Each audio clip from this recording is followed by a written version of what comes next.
Check out this telescopic bat scratcher from PennState Industry. It's a fairly easy turning project.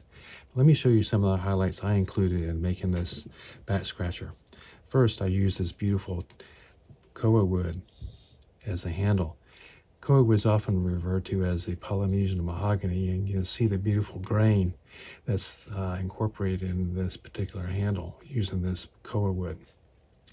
Another thing I included was putting a copper ferrule on the front end of it, and on the back end I put a black epoxy inlay.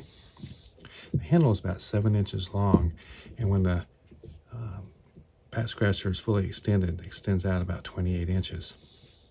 So let me show you how I made this bat scratcher, and I hope you enjoy the video. I've outlined here on my handle where I wanted to position my cuts. The front end right here will be for the copper ferrule. Then I have a lip right here, and this will be the body of the handle, and this will give me plenty of room to round it off at the very end. My copper ferrule will be placed right here in the very front, and I've set my caliber so this is at the same diameter as my ferrule. This will allow me to just be able to creep up on the final diameter, so this ferrule will be able to slip right in on the front of it. I use my square cut chisel for my first cut because I want to be able to get exactly in front of my line right here so I can have the exact fit for my ferrule.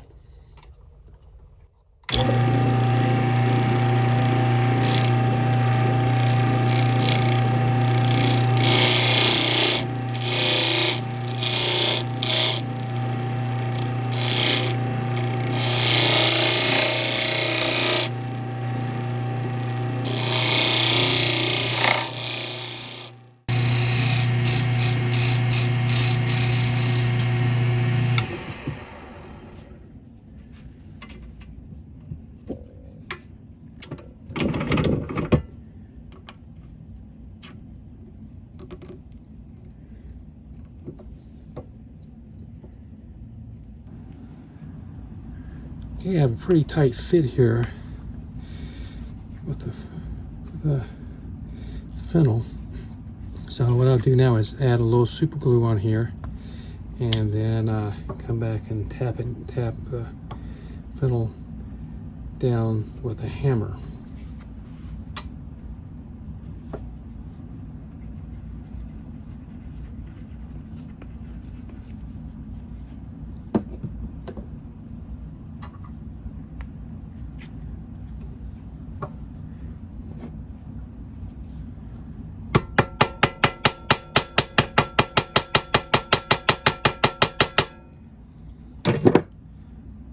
Yeah, that's good. Just like that, that'll be good.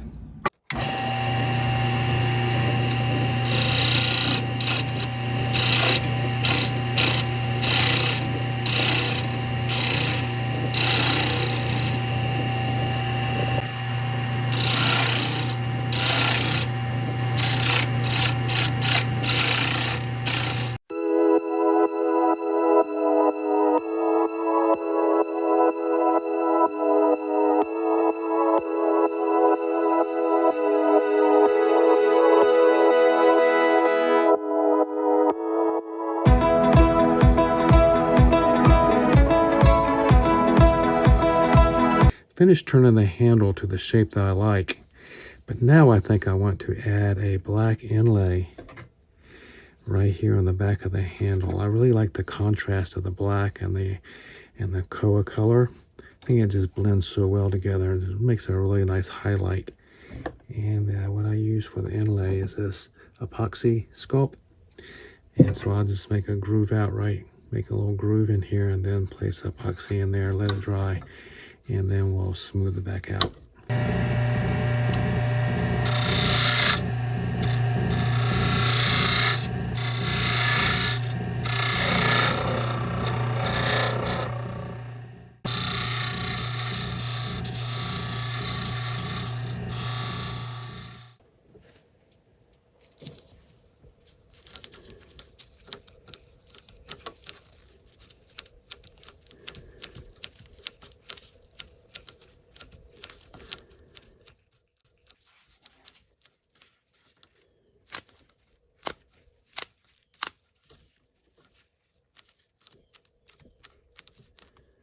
decided to make a change on this handle.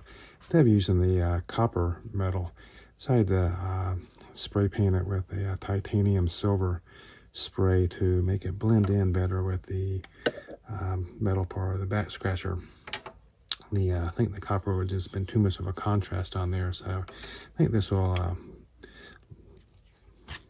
look a lot better than the copper. I just used the Rust-Oleum titanium silver, and it has a nice sparkle to it. I think it look pretty good. So now let's just trim away this epoxy here, harden that really nice overnight, and now we can just shave it off and finish making this handle.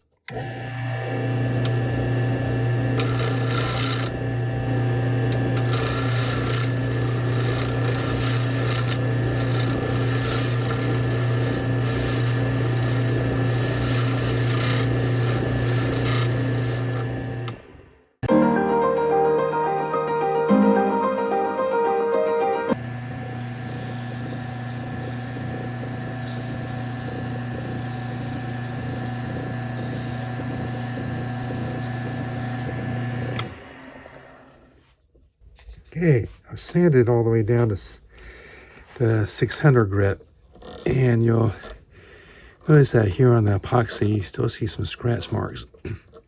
It's shows the scratches a lot more than the wood. So the way you clean that up is with some steel wool. Just turn the lathe back on.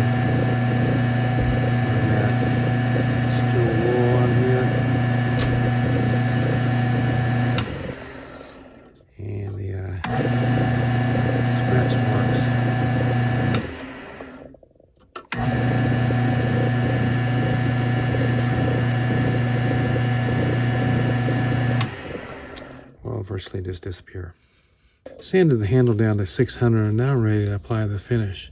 And before I apply the finish, I made sure I vacuumed and removed all the dust particles from around the lathe. And the finish I'll be using today is a Mylan's high build friction polish. And before I add the friction polish, it's a good idea to seal the wood with the Mylan's sanding sealer. This fills in a lot of the little blemishes and crevices that are microscopic that you really don't see. So apply the sanding sealer first, and then the friction polish, and I'll get started on that right now. I have the lathe speed set about 800 RPMs, and just generously just put the sander sealer on here with a cloth underneath, and then just work this in. It evaporates pretty quickly.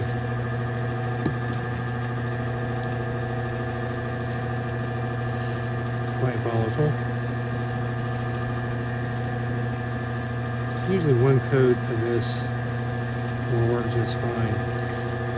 Always remember to use a paper cloth when doing this.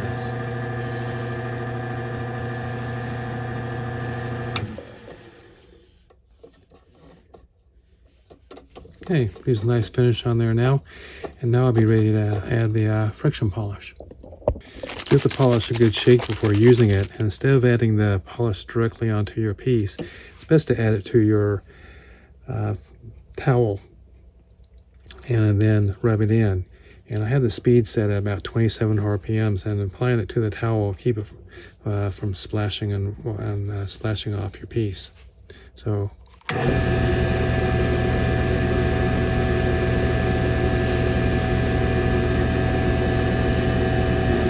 You'll feel a lot at this speed. You press on the towel, you'll feel the heat build up. That melts the shellac and the waxes that are in the friction polish. You add one or two coats. It's a pretty durable finish on here, and it really leaves a nice shiny hard finish. You feel the heat build up.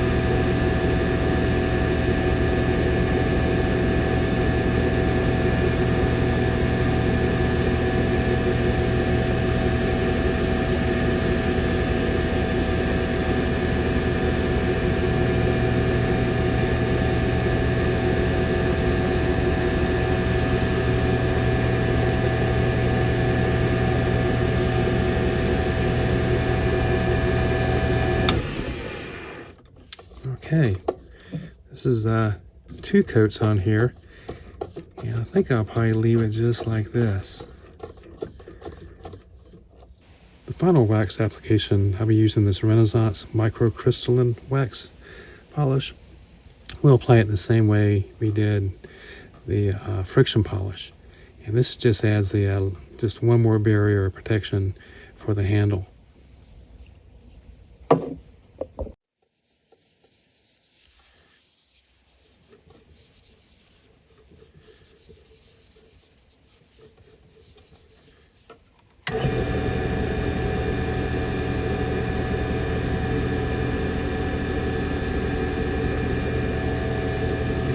Feel that heat build up.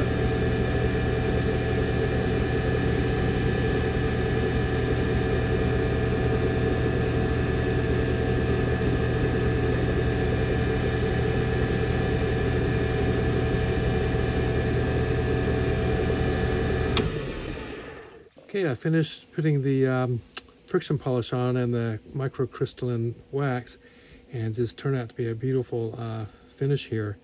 But after taking the plastic off the copper fennel, I saw that that silver just didn't look right. It just didn't blend in well at all with this golden brown teak. So I went ahead and just removed that the polish that was, the paint that was silver paint that was on the fennel here. And the way I did that was just using this steel gauze, and it came right off. So yeah, I think this will look fine with the stainless steel with this copper here. It'll look a lot better than that silver fennel. So all I gotta do now is part this off from the lathe and just saw it off, and then we can round up the nub. Rounded up the nub here and put some microcrystalline wax on it, and I'll just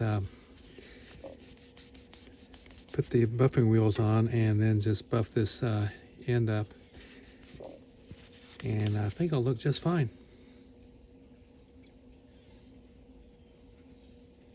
The final step to making this back scratcher is to apply epoxy to the barrel of the back scratcher and put it inside the hole. It's important to get it just inside the hole and not on the barrel first, because you don't want this epoxy to be oozing out.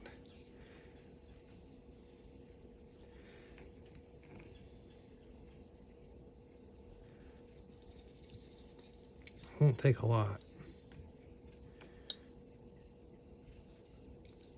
You don't want it to be oozing out where the lip here is. Just have it inside the hole. And then push the barrel inside hole. No ooze out on top here. And let it rest for about an hour and let it dry.